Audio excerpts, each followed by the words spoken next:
Welcome everybody to StacyTisdale.com live community power hour. I am so excited this evening because I have someone who has been a friend, a mentor, and really held my hand through some personal and financial setbacks. And as this topic has come up more and more, and people asking me, what do I do in the moments? What do I do with these challenges? There's nobody better that I could bring to you than my dear friend, Lynnette Khalfani-Cox. Lynnette, thank you so much for being with us tonight. Oh, my pleasure. You know, I was looking forward to this conversation. So I'm happy to spend time with you and your audience. Always happy to spend time with you. And everybody, you know, I've been talking about it all week, that we're talking about bouncing back from financial setbacks. When we talk about creating financial security, we can do all of our budgeting, we can do all of our saving, our investing, our planning, our goal setting, but then life happens. And life never happens the way we plan for it to. And that's actually a good thing, even though it doesn't always feel like that. But Lynnette is a New York Times bestselling author, and she also has an amazing new book called Bounce Back, the ultimate guide to financial resilience. Resilience is something we're going to be talking about a lot tonight. And as you all know, we're going to start. You have no idea what we went through to get to this spot. We're going to start with a few minutes of just grounding. Everybody could use that. So just for a couple of less than a minute, everybody, let's just close our eyes for a minute and just follow our breath. And really watch where that in-breath turns to the out-breath and the out-breath turns to the in-breath. And take a moment and notice how you're feeling. Just notice. Don't comment, don't judge, just notice what thoughts are going through your mind, how you're feeling. Notice the breath again. And notice how all that stuff just kind of vaporizes and goes away. And remember, this quiet place, that still place that observes it all, we have access to it at any moment in time. Now let's open our eyes and stay in that quiet, still space and think for a moment about all of the content our finances add to that stillness, particularly when we have financial setbacks. And I saw some interesting research in your book, Lynnette, that according to Pew Research, 60% of Americans face some kind of financial shock in any given year. And you break this down, and let's just start right here and put it out there into the 10 Ds. And tell our audience what the 10 Ds are. Well, I call the 10 most common setbacks that people face the 10 dreaded Ds. Dreaded Ds. I forgot the dread word. Yeah, unfortunately, because they're dreadful when they happen to you or you feel like there's something to dread. But they really boils down to downsizing when you lose a job, divorce, death of a loved one, disability, disease, natural disasters, debt, damaged credit, dollar deficits, which basically means I'm broke, I have no cash flow or savings. And then the last one is discrimination. And so all of these 10 challenges and setbacks can affect people not only financially, but emotionally as well. And so that's why I really wanted to talk in Bounce Back about the strategies for resilience and bouncing back, not just in terms of dollars and cents and being able to put some more zeros in the bank account, but what do you need to feel whole again? What do you need to be emotionally centered and to feel at peace?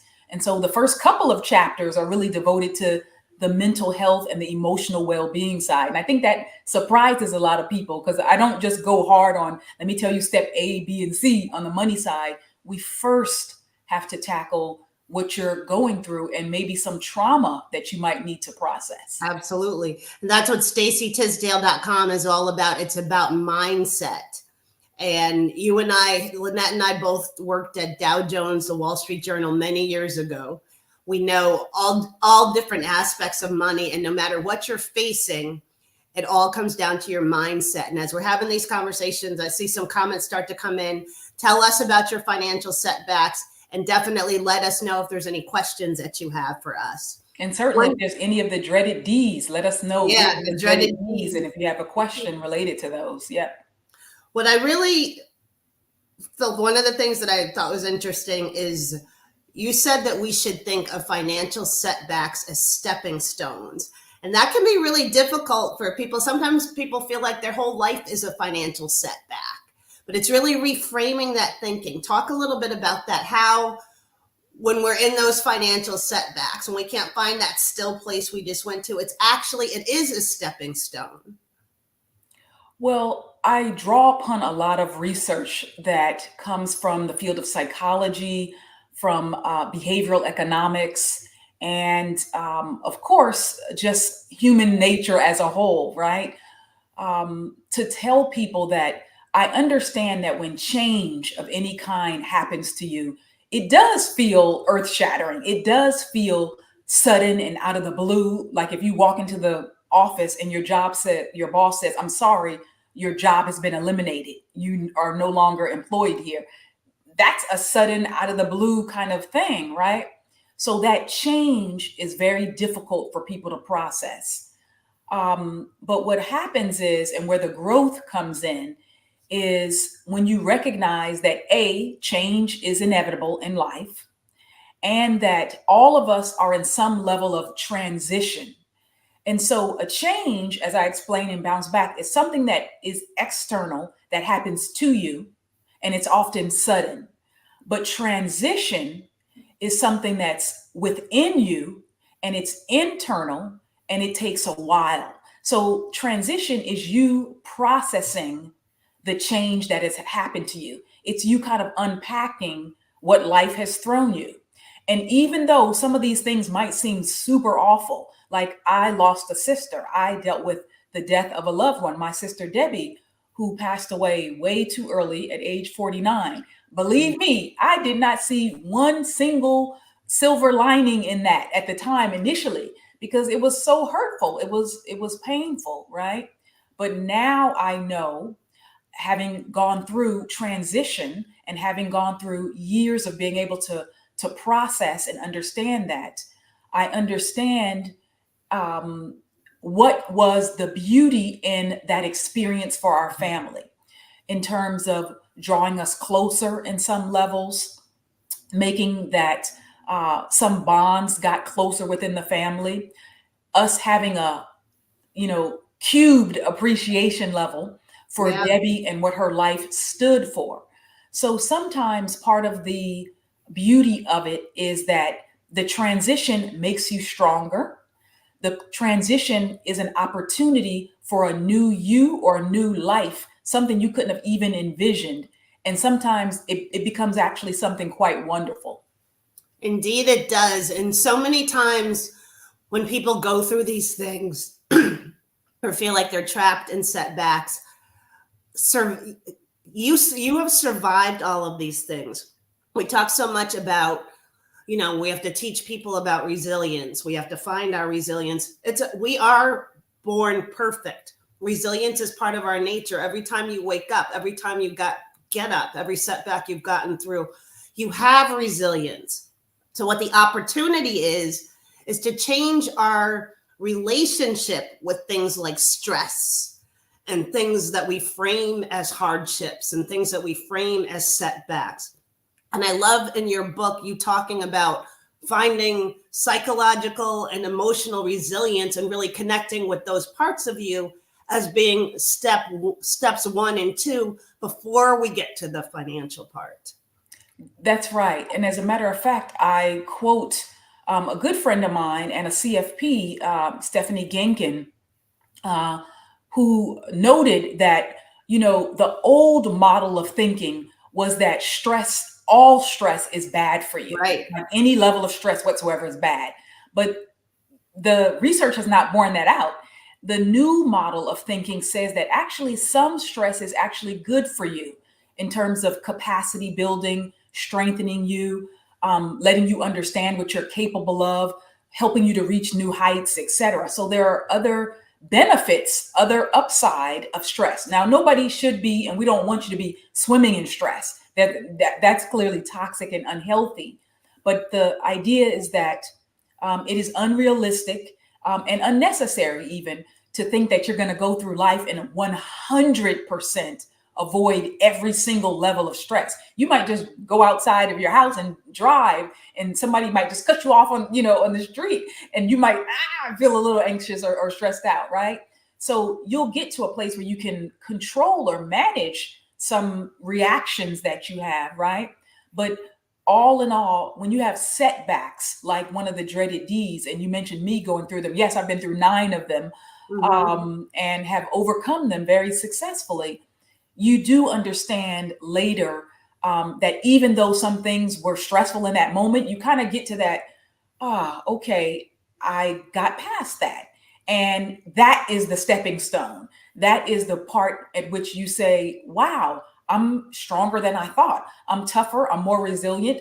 I learned. I have a lot of knowledge from that. And I can even help somebody else now who's going through that, right, or who might encounter that. So the beauty becomes, part of it is that you're able to teach others and you're able to help, and to kind of shepherd someone who might be trying to navigate that same circumstance. And that's where our oneness is. People love saying we're all one, but we go through that. And I've had so many things not work out as planned from a very young age. So many things I could frame as tragedies or tragic or real trauma, and really so many times in my life that it came down to changing my relationship. Was not only changing my relationship with stress, but it pushed me deeper into mindfulness and having to learn about the other parts of myself that get me through that, and recognizing that in myself. That's why, we get quiet, you kind of see things separately. Recognize the resilience in you and see its role. I talk to Damon John about this often. He has a book that has got my favorite title, The Power of Broke, talking about how, being broke is what propelled him, and being afraid. And, those things, I love, what you're talking about. Don't necessarily see those feelings as bad things. Let them come and go, just like those setbacks come and go. And, then you're in a much stronger place than if you completely identify with them.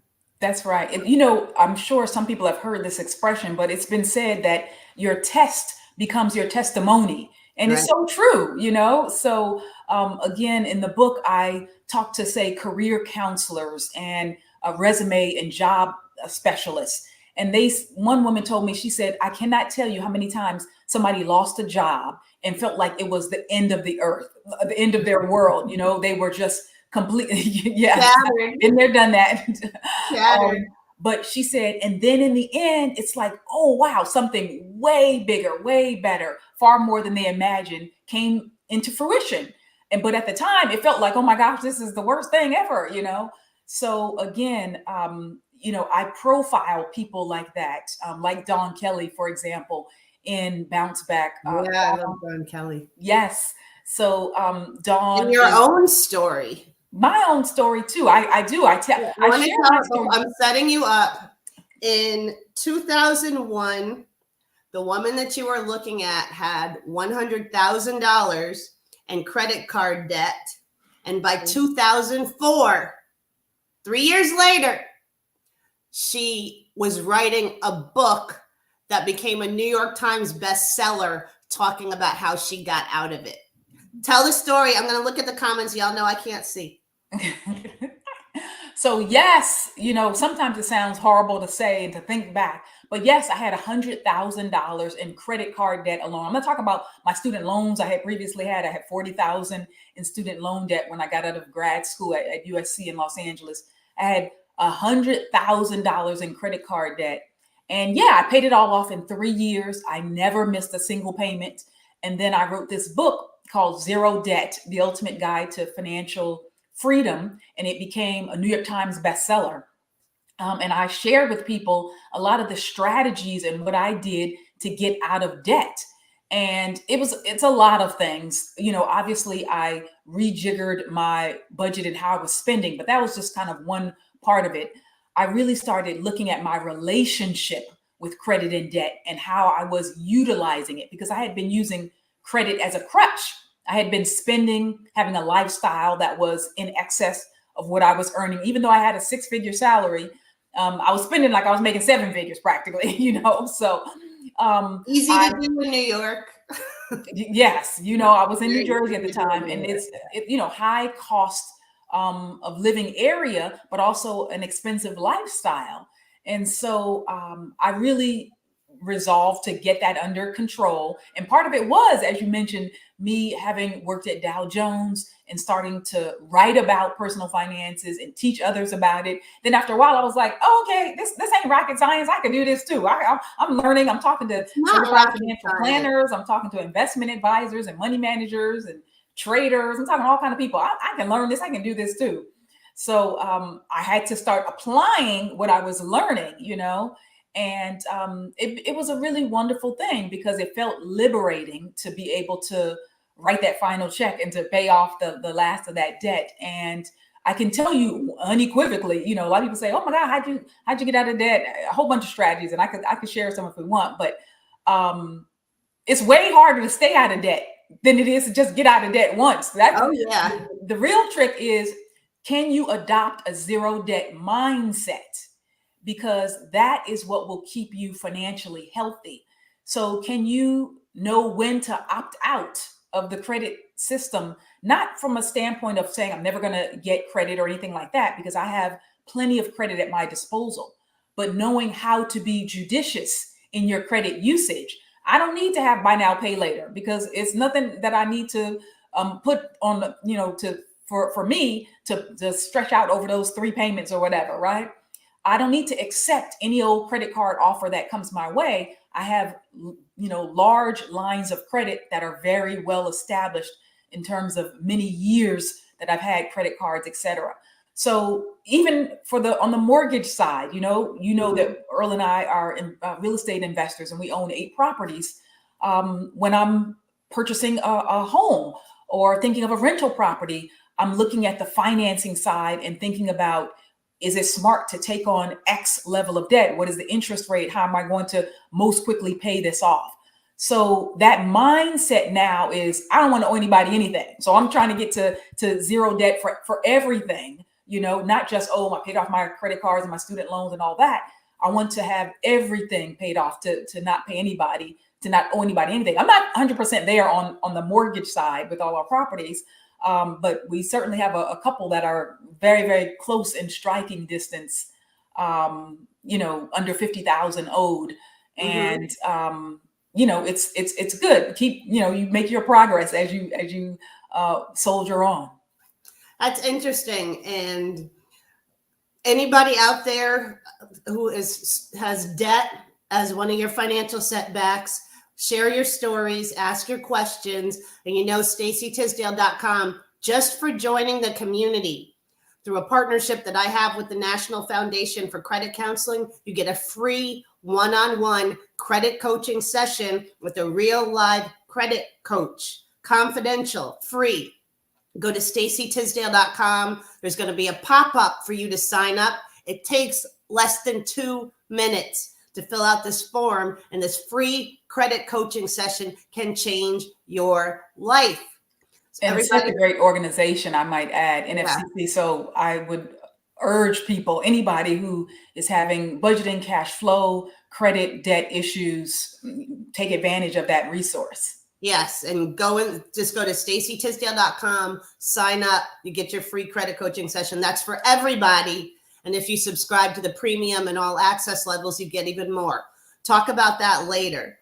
So you're on this path of financial transformation. You're paying down your debt. And we have someone in the comments. We have Mr. Burrell. Hello, saying hi to you. We have someone else saying that one of their experiences was they lost over $100,000 in stocks and options. We're here tonight talking about financial setbacks.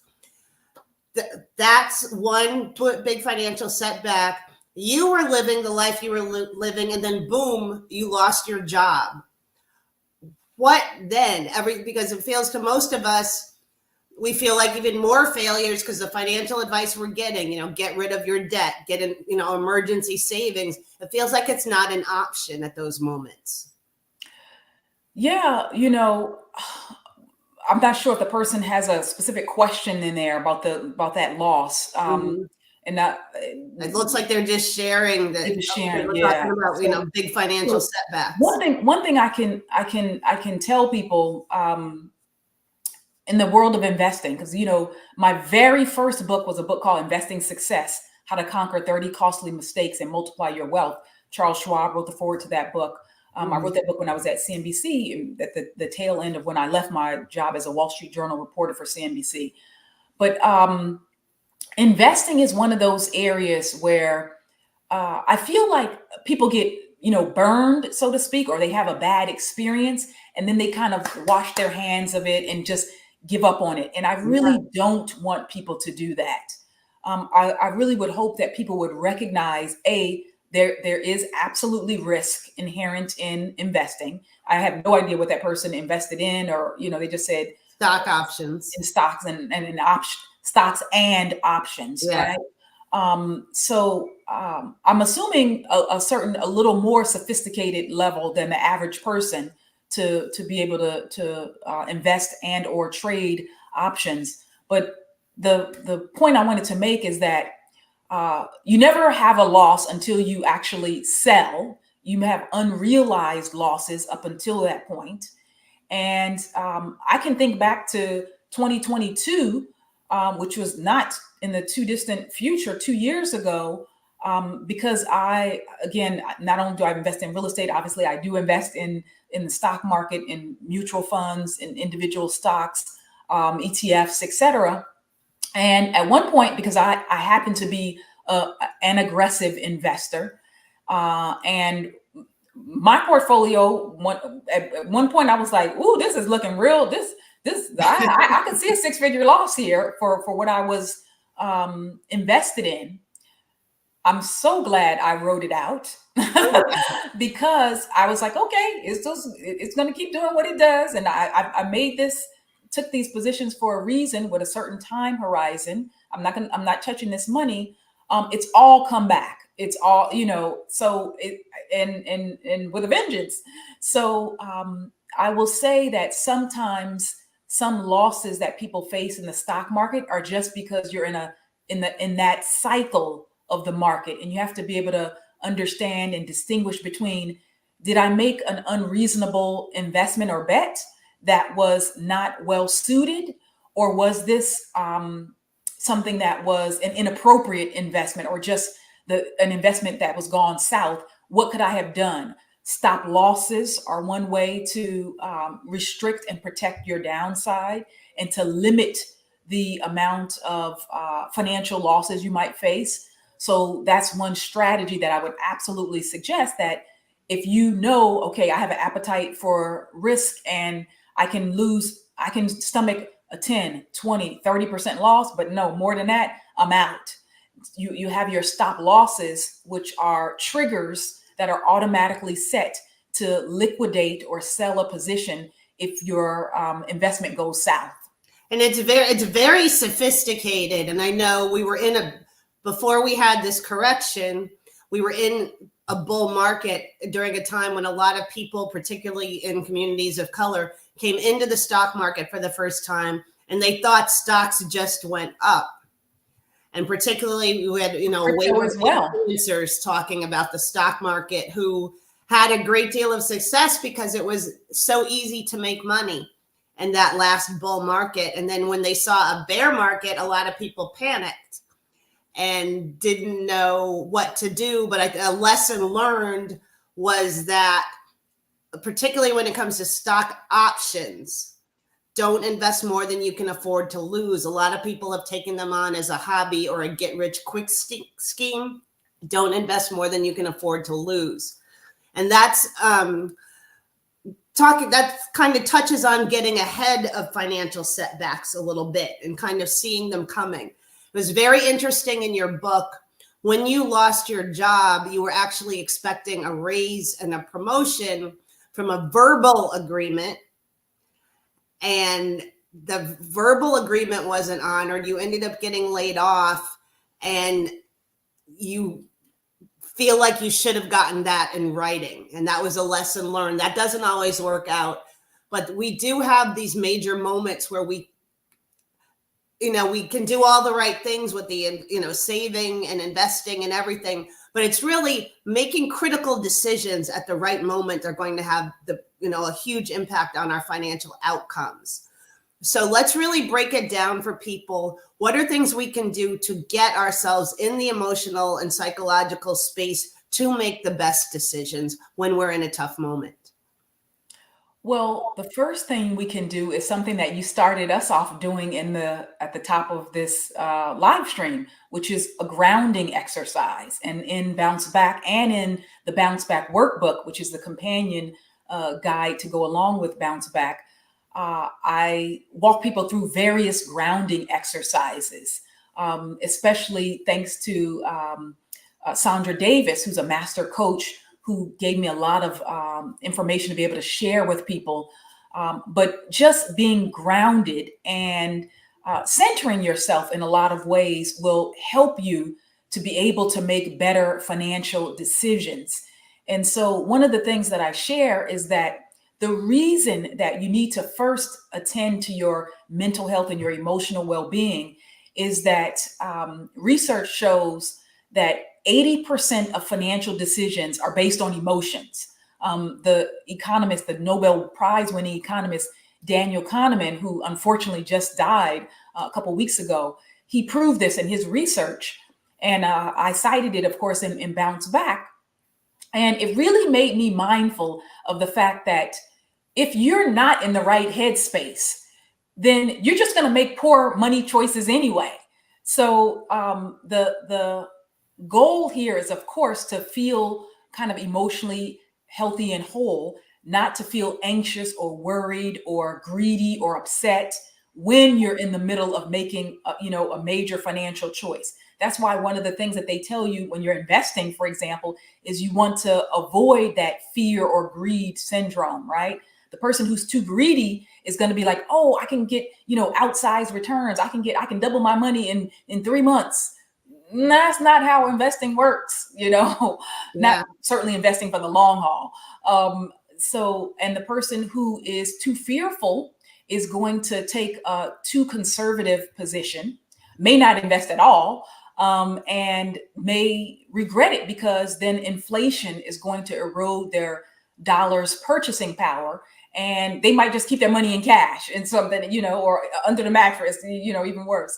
So, all of these things are critical to do to really to not only think about grounding exercises that you can do, but to think about self-care, to think about self-compassion. And again, I walk people through strategies and how they can utilize compassion and self-care. Some of it often starts with being compassionate to somebody else, as Sandra taught me, because we're often very critical of ourselves. We beat ourselves up. We were like, oh my God, how could I have made such a boneheaded mistake? So sometimes the way to self-compassion is by first showing that and demonstrating that to somebody else, and then kind of going inward with that.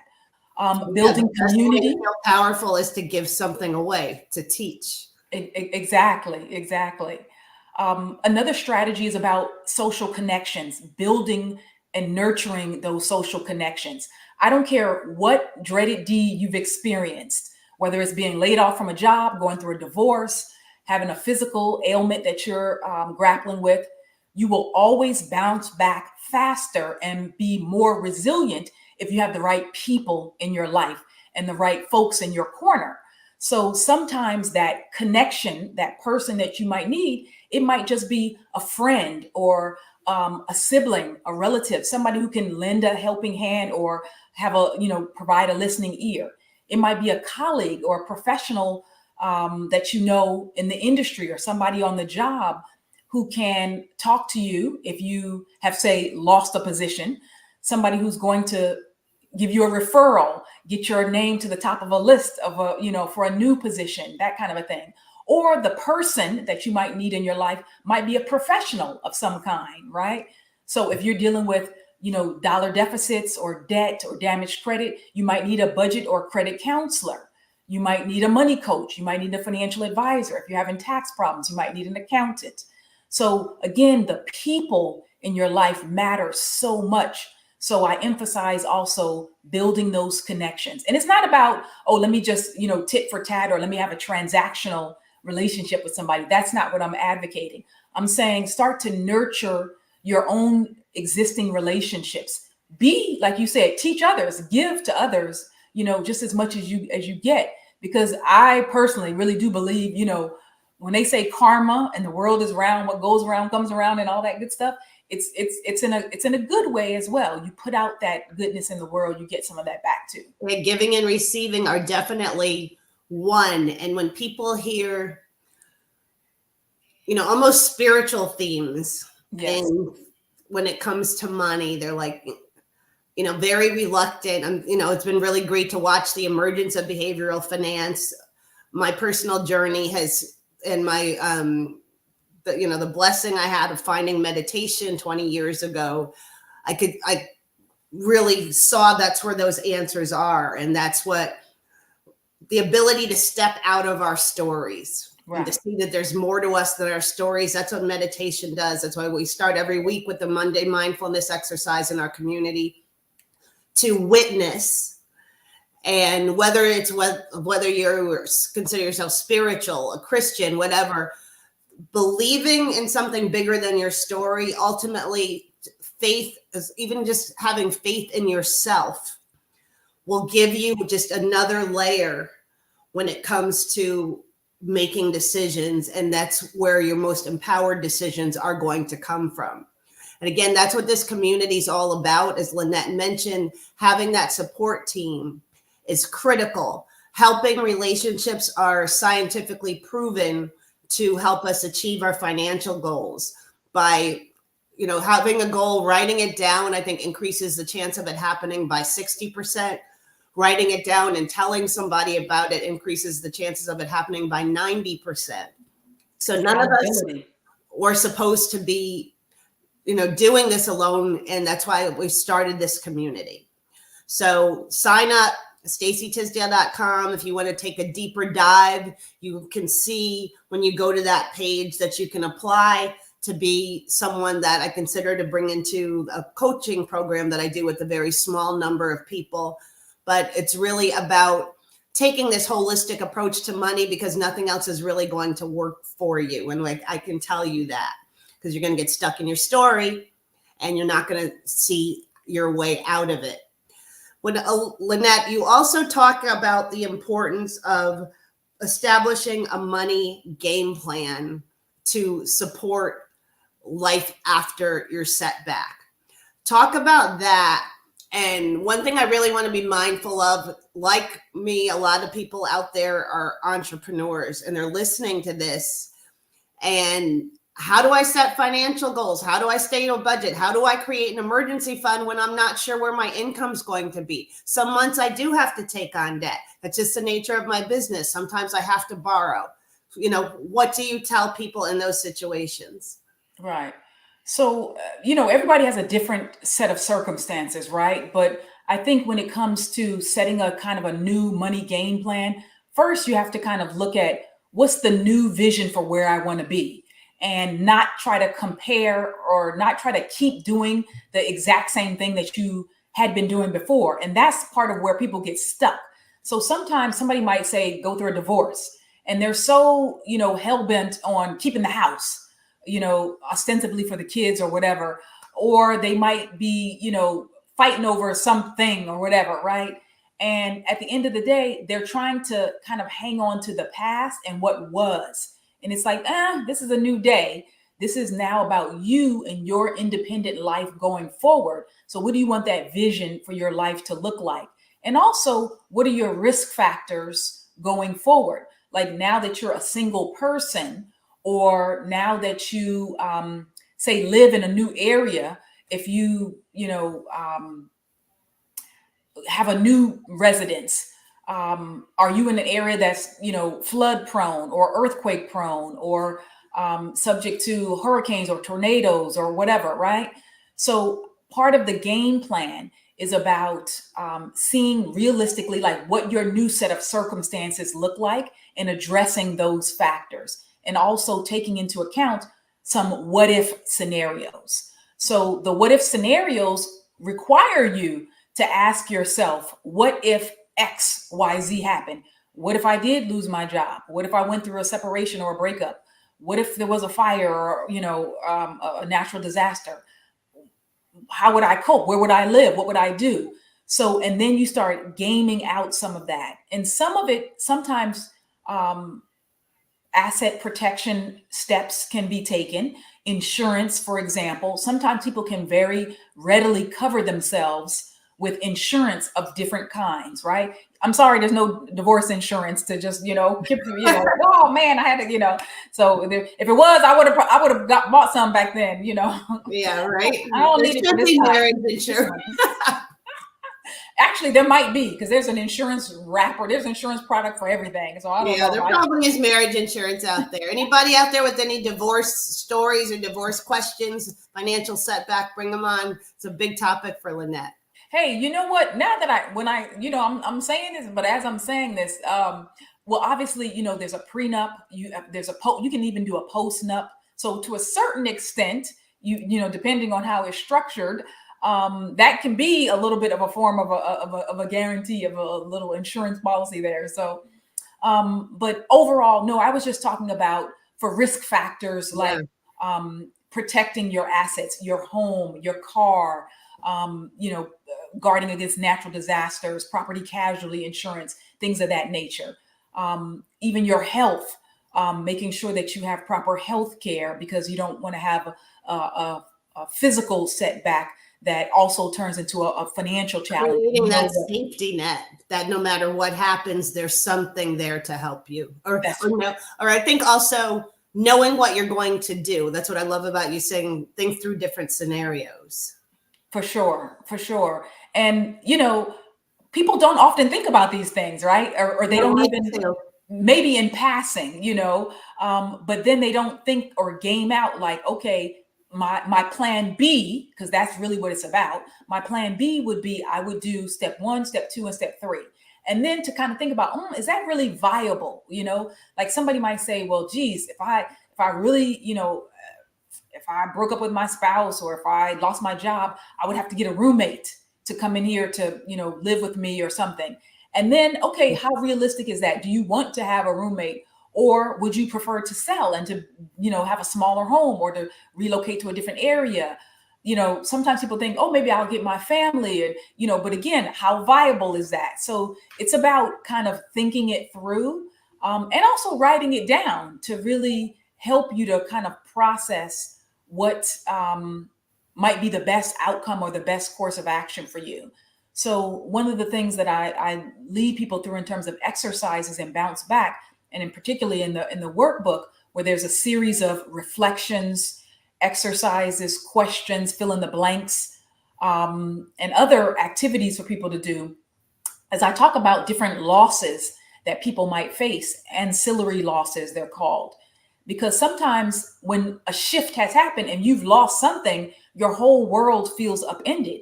So you need to kind of unpack and process that. It might not just be, oh, I lost the relationship, I lost the job, I lost the house that I lived in. I lost a loved one. There's a whole set of other losses, a set of expectations that you had, a lifestyle, hopes and dreams, other things. Your job, your identity.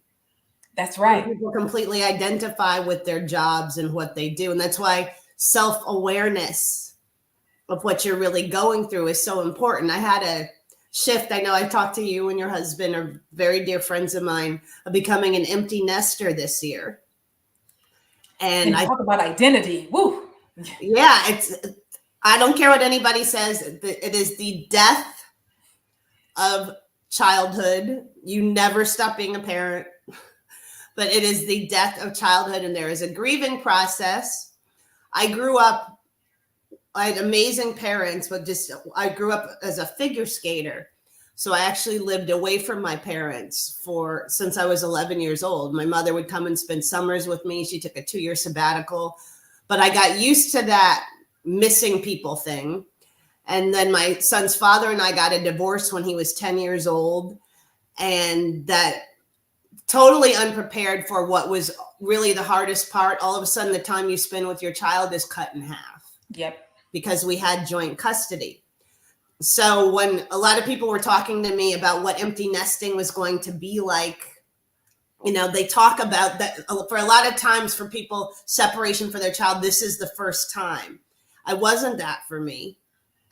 And my son is on a sports team, so I see him when I go up to games. I don't get those long holidays or anything. Right. So I was petrified to go into it because it was such the unknown. But I could deal with the feelings of missing him and loss. And what was very surprising to me was all of the energy that was freed up. Like I tease him. I'm like, I didn't know you were such a parasite. Emotionally, psychologically, and financially, I didn't, you're always distracted. You're always there. And I got all this energy back. And I just went on this creative tear. Wow. I did the biggest professional PR project of my career. Wow. I started working with a tech company. I'm workaholic around the clock and could be undistracted. You were had enough self-awareness to be really recently realize you're searching for a new identity, because your identity as someone raising a child it's gone now. And I was like, oh, you're searching for a new identity. That's what you're doing. That's going to be a problem. And then I had to stop myself. I'm like, it's not a problem. It's a transition. Yep. You talk a lot about making peace with transitions. Tell us about that. Well, everybody is going through a transition of some kind. Literally everybody. And so this one is very real in terms of identity, right? Mm-hmm. And, as you said, Earl and I are about to go through the same transition, because our youngest daughter, our 18-year-old Alexis, is going to be going off to college in August. And right now we've been saying, oh my God, we're going to lose our minds. We don't know what we're going to do. We're going to go travel. It's going to be free, but there's going to be that loss. There's going to be that time period. And like you, I went through a divorce and had joint custody. So my older 2 kids, we did have 50-50 also with my ex-husband. And so they grew up like that from age 6 and 4, when I married Earl. And so it was different, now Alexis is the only one in the house with us. So I know that transition is going to be a different one. What I can say again, though, is that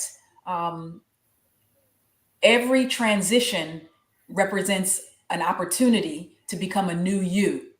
And that is the beauty of life. It's the discovery process. It's kind of an unpacking of, what do I want to do, be, how do I want to live in the world at this new phase of my life, And so I think we have some idea about what that's going to look like, but you never really know until you're 100% in it. And so, so that's, again, that's the beauty.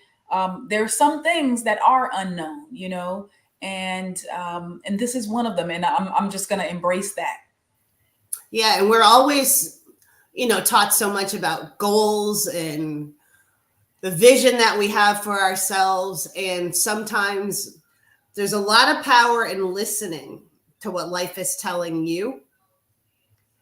And really tapping into that and hearing, seeing all the signs that are around you. And success, what I've come to realize, 100% depends on your willingness to do things differently. The way you've done things have gotten you to exactly where you are. To move forward, your willingness to do things differently. That's why I focus so much on helping people see what they're in, see their patterns, see your stories. They all can be changed, and know, so that you can know when you're in one, when you're in that story. Oh my gosh, I'm in another financial setback. I'm always going to be like this. It's a story. So in that moment, being able to say, oh, there's that story again, and letting it go by. And then you're really centered in just a place where you can hear ideas. You can hear what the universe is trying to tell you. And you can't do that unless you learn how to calm and quiet some of that mental chatter, which is what meditation and mindfulness is all about, and getting real techniques that help you do that. So an exercise I practice, and I urge everyone to practice, is when you're in that moment, and it could be a disagreement with someone, it could be the same pattern of habitual thoughts. Don't resist it. Just kind of notice it and say, I'm willing to see this differently. You're not going to catch it every time, but just a few times when you catch yourself in the same habitual thoughts or in the same habitual behaviors or in the same habitual fight with your partner or fight with your boss or your coworker, just say, I'm willing to see this differently, and be still. And it's almost like, have you ever tried to remember a name or where you put something and you can't, and finally you just let it go and the answer comes? Right. You'll be surprised at what comes up, but what I can guarantee you will come up is a different outcome. Mm-hmm. And so we're really, so excited about what you are telling everyone about mindfulness and resilience in your book. And that's, whole community is about that. But what we really want to get at here is helping people put the finances behind it. So when it comes to creating that financial safety net, everybody hears about the emergency fund, how important it is, and how it should be about 3 to 6 months worth of expenses, how you should have saved up in an emergency fund. Mm-hmm. When you look at all the research and the conversation out there about people living paycheck to paycheck, that feels so out of reach for some people. How can someone create an emergency fund to help them get through financial setbacks? Well, fortunately, there are a lot of things that people can do to create an emergency savings fund and to better navigate when they have a financial setback. One thing they can do is jumpstart their emergency savings by simply selling stuff. So I always tell people that everybody has way too much stuff, in our houses, our attics, garages, basements, in the drawers, household goods, furniture, old clothes, books, electronics, old cell phones, laptops, whatever. Take some of that stuff, the things that you no longer want, need, or use, and just sell it. Then you take the proceeds that you've gotten from the sale and throw that into your emergency savings. You can sell it on eBay. You can, have a garage sale. You can sell it on some of the apps that allow that allow you to sell electronics or other things. Doesn't matter the method. The idea you can find these apps. Pardon me? I said, ask ChatGPT for the right apps. For the right. Declutter is one. Yeah. DECLUTTR. It's really good for selling electronics and other items. Anybody can, like I said, Google different, and find different apps for selling.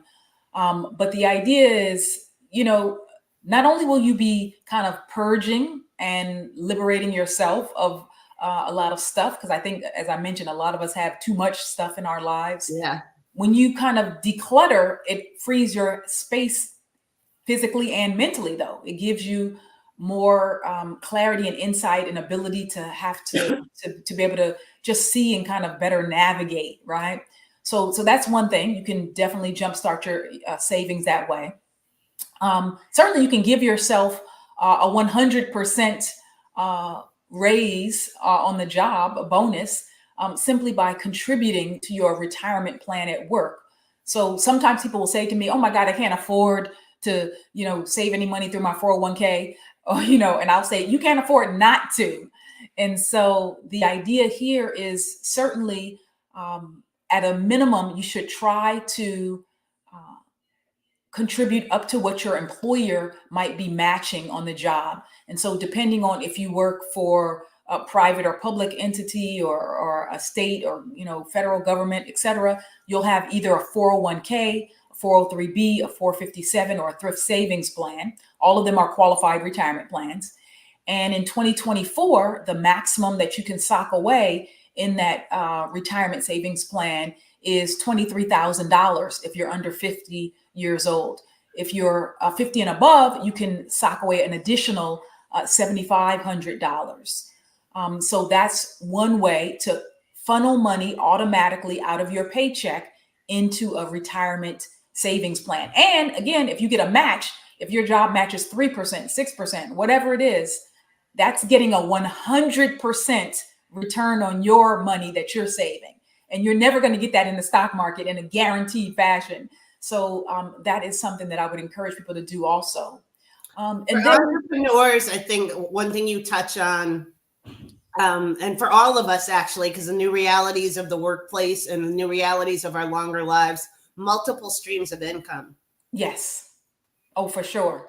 So, obviously, entrepreneur 21 years now and running.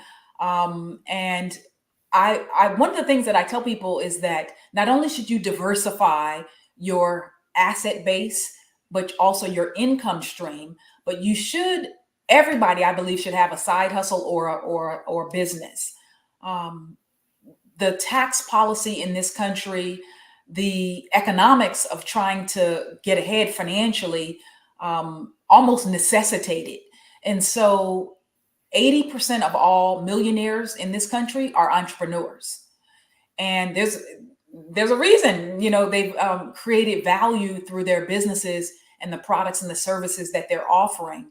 And so, I like to stack the odds in my favor with what I'm doing. And so I go with proven methods and methodologies that I know are going to work or be more likely statistically to work. So you can turn a hobby into cash. So sometimes people have a skill set. They might be, I mentioned before that I have to go get my daughter, the 18-year-old, later tonight when we're done. I'm going to go get her from the hair salon where she's getting her hair braided. Well, some people, and I'm paying for that. Okay. So, but yeah. Some people are like, oh, I just do hair in my family, or I braid this person's hair or whatever, or I'm good at doing nails, or I'm good at making leather goods or purses, or, I help people, polish up their resume, or I know how to build websites or whatever. Don't just do that for fun and kicks, that's a hobby, but no, you need to charge for that, So turn that hobby, something that you might just naturally be good and gifted at, turn that into some cash, some dollars that you can get, and you can knock that into your savings nest egg as well. And then finally, you can use windfalls. I call a windfall a lump sum of money that is outside of your normal paycheck. So a windfall tax season, and some people are going to be getting some tax refunds. There you go. So, and the IRS says the average tax refund is over $3,000. So that's a nice chunk of money, again, to be able to put towards your emergency savings. And so it could be beyond a income tax refund check. It might be life insurance proceeds, a divorce settlement, any kind of a settlement. If you were in a car accident or somebody, that kind of thing. A bonus on the job, year-end, kind of money, holiday gift money. If a nice rich uncle or somebody is giving you some money for the holidays or something, I don't know, or for your birthday, all of that is a windfall, right? And you should use that money wisely. You can pay off debt, or of course you can also save to get ahead as well. And one thing I always talk about when it comes to emergency savings, we hear those benchmarks, save enough to cover 3 to 6 months worth of expenses. Mm-hmm. That sounds crazy to some people because it's such a large amount of money when they're struggling to pay their bills every month. working towards that, I learned, is so powerful. I might not have, X $1,000 in my emergency savings that would cover 6 months worth of expenses. But as I'm building it up, oh, guess what? When I needed a new tire and I needed $400, instead of reaching into my money or putting it into my credit card, oh, my emergency savings is up at X thousand. I can just take it out of there. So you're building towards it and using it as you're doing that. That's right. And that's such a great point, Stacey, because I don't want to disincentivize people. I don't want people to feel overwhelmed or throw their hands up and say, oh my God, I'm never going to be able to, my bills are $4,000 a month. I'm not going to be able to get $12,000 to $24,000. We recognize, of course, that this is not going to happen overnight. It's going to take some time, and you amass this over time. So I tell people, I don't care what you can contribute. Some people might be like, you know what, I can do $500 a month. I can do $1,000 a month. Some people might be like, I can do $50 a month. If it's $50, if it's $25, whatever you can do something is way better than doing nothing. And as you mentioned, the advantage of that is when most emergencies come along, usually, $400 or $500 will satisfy kind of like most emergencies. Now, of course, there's all kind of stuff that happens. It could be something medical related or just something that could be much more costly. But the flat tire or whatever, right, or something that just is a freak little thing that comes out of the blue, usually a couple $100 will handle that. And you will not have to resort to whipping out a plastic and, turning that onto your credit card, because credit card interest rates right now are above 20%.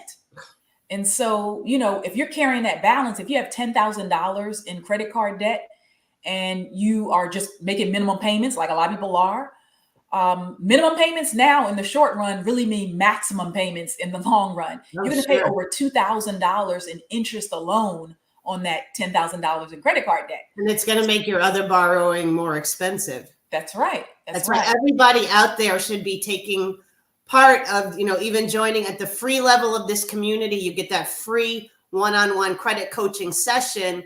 And what they're doing is they're getting on the phone for you. They're calling the credit card companies and asking them to get you lower rates. They're giving you a plan.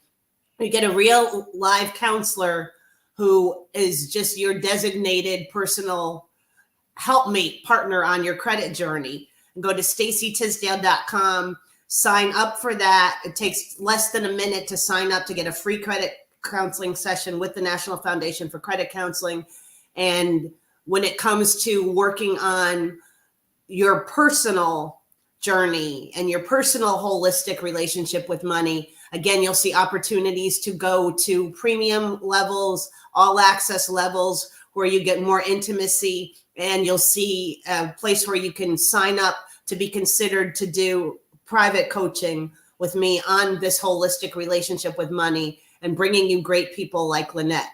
One question I see, and people, please put your names in the comments too, so I know who's saying it. It is difficult. Thank you. It's difficult when your child leaves and even when they get married. I'm looking at all these comments. This is turning into a great therapy session, Lynnette. It's very difficult when your child leaves and even when they get married. And another comment is, talk about self-care seeming like not an option when you have so much so much caring you have to do for others. Oh, that's a real heavy one. Yeah. I have a chapter in Bounce Back where I talk about disability and disease and I give some pointers for caregivers because it can be taxing. It definitely is taxing. And part of it is recognizing that you have to use the, kind of save yourself first mentality. How I was going to say, just like we hear on the airplanes, put on your own seatbelt first. Put that mask on yourself first, because basically what they're saying is, if this plane goes down, you're not going to be good to anybody else if you don't survive. So you have to take care of yourself first. So it's hard for a lot of us who are givers by nature and who are just, loving, nice, kind people. You want to help those around you. But sometimes it requires taking a step back and saying, am I giving so much that my cup is empty? Like I really don't have anything to give right now, right? And so many of us will sacrifice and give until it hurts, and will keep in that pattern. And you should recognize, or try to, watch your patterns. Yeah. Absolutely. Just noticing, like, if you're completely exhausted because you have done everything for everybody else, and you have no time to do any self-care for yourself, then that's a problem. Like I told you, this week was bonkers for me. Crazy, crazy, crazy. Mhm. But like today, even before I came on here, I said, I have to go out and do my walking. I have to do, earlier this week, it was running. And then I was like, ooh, okay, my back is feeling a little sore here. It'll be walking, but I'm getting my 5 miles in each day without fail, ever. And this is what I need to do for myself. The work will still be here. My interviews will be here. My, clients, all that will be here, but I have to take care of myself. So it's about prioritizing your own health and well-being, and recognizing that, just like you mentioned, Stacey, everything is holistic. It's all interconnected. And so if you're not in the right mind space, if you're not taking care of your physical well-being, it's going to be manifested in other ways. You're going to be more prone to sleeplessness, depression, anxiety, arguing with your spouse or your partner, etc. So it does behoove you to recognize when you have kind of gone a little bit overboard, and need to pull back and focus more on self-care rather than, taking care of everybody else. Preach, my dear. We have Carolyn says that she was a caregiver to both parents. Her mom just passed away 8/20/2023. My condolences. And she's still tired and depleted. And now that she's so drained, she's just learning. Well, Carolyn, first, again, my condolences on your mom's passing. You're still in grief. I mean, that grief itself is heavy and it's weighty. And it takes years. It's not as if, the rest of the world, people are going to go on and do their thing, etc. But it's not something that you just get over quickly. There's no timetable. You'll likely have waves of it that come over you. And so I would say to try to just be kind and patient with yourself, and to recognize that you may have been in that supportive caregiving role for so long that you might still be a little, tied up with, like, oh, what is my purpose, or what should I be doing now that I don't have that to do anymore? I'm sure you were a huge blessing, though, to your mom, and that, I mean, I feel it's a blessing for those of us who have the opportunity, because so many people who have lost their parents say, I would give anything to see my mom or my dad again, that kind of thing. My mom is 80. My mom is actually here with us. We live in the Houston area. My mom she lives in Georgia, but she came here in February, and she had knee replacement surgery about 6 weeks ago. Honestly, it's been a blessing. Some things are tiring because I have a life, a career, a husband, a daughter, etc. But I really do count it as a blessing. I'm thankful that I have a lifestyle, that I'm an entrepreneur, that I can take her to physical therapy twice a week, that I can take her to her doctor's appointment an hour away, to a great specialist, down in Pearland. So some of what we experience is about the gratitude as well, right?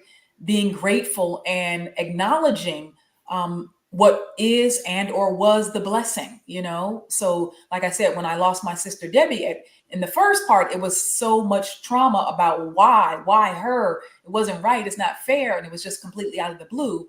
And then later, that transition to me, now when I think about Debbie, I just think about her fondly. I think about the amazing woman she was, what a big and full life she led, and how she was always out in front, and how she was always right about everything. So I can talk about her with a smile and with happiness and joy.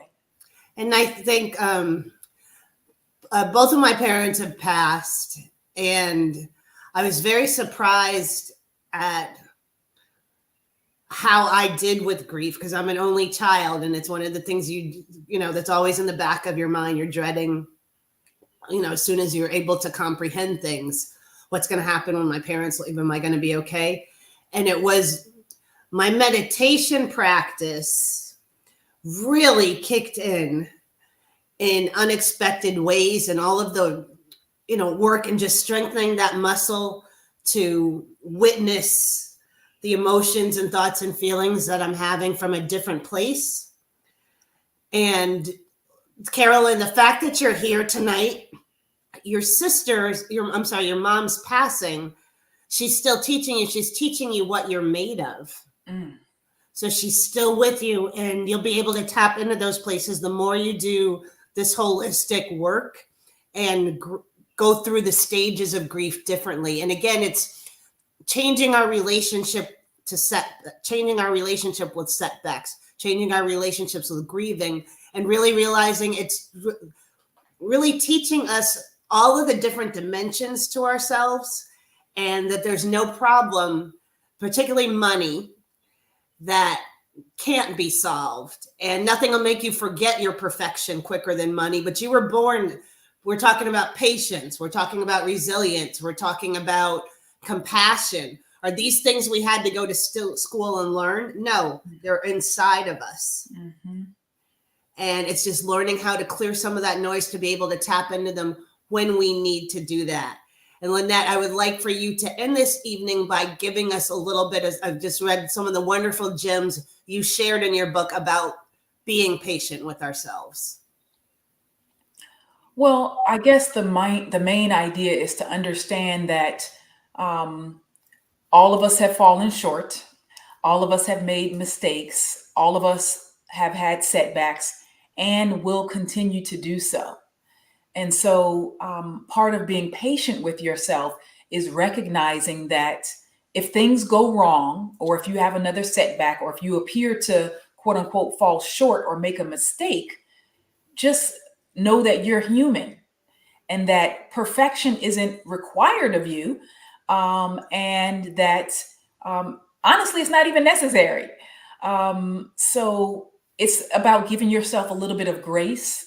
It's about talking to yourself the way you would talk to a friend, and about recognizing your own intrinsic value. Again, outside of the money, outside of whatever amount of zeros you have in the bank account, etc., that you as a person have value, right?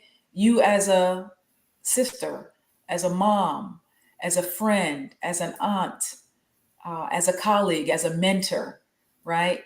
That each one of us has not only value, but a tremendous amount of worth and beauty to give to the world, to give our knowledge, our expertise, our time, our talents, our life experience in a way that can uplift and help somebody else. And there's so much more to us than our story. Something, whatever you want to call it, or whatever your relationship, made you, only you. And when you think of the one in the billions of quadrillions of things we can't even contemplate in the universe, you are that special. And you have just all that you need. And if you need some good reminders of that, I want everybody out there to go to Amazon.com and get Bounce Back, the ultimate guide to financial resilience, and everything else Lynnette has done. She's been such a blessing in my life.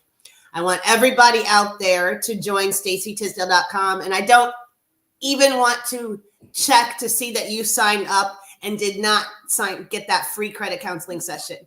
That's a gift. That's a gift I worked hard to negotiate for you. It's a gift. Sign up for that.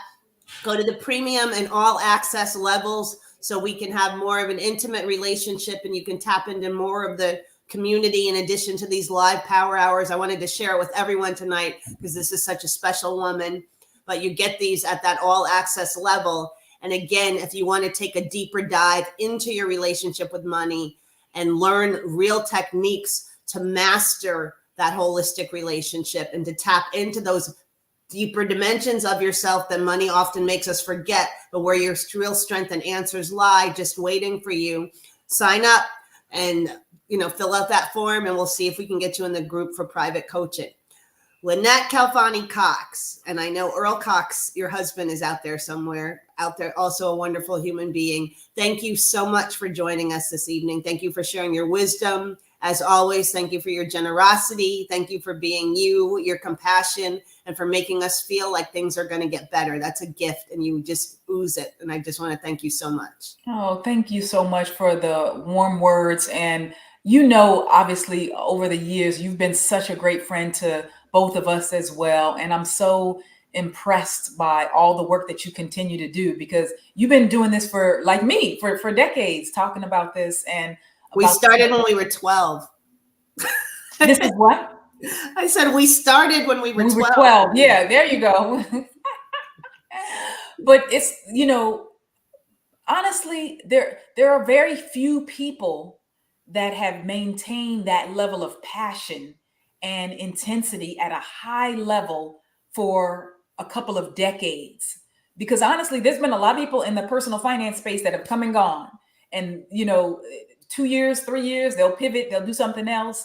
But we happen to be money geeks who love talking about it and who love sharing what we've learned, who love giving back to others.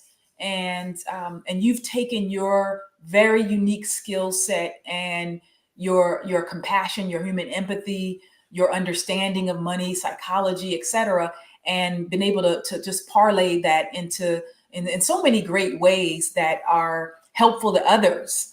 And so I'm really excited to see you continue to build your audience and grow. And I definitely encourage everybody to join the community and to take advantage of that offer for folks who need the credit counseling and whatnot.